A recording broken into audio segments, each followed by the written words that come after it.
machache kwa jina la Yesu Kristo aliye Bwana na mwombezi wetu. Asante. Tunashukuru.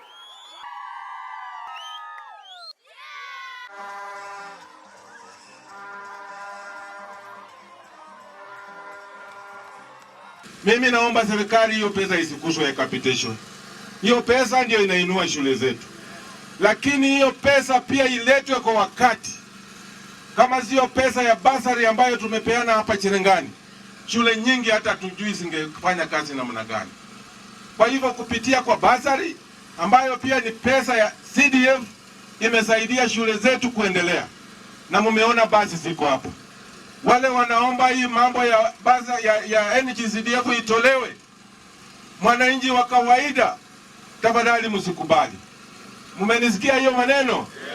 Msikubali hiyo kabisa.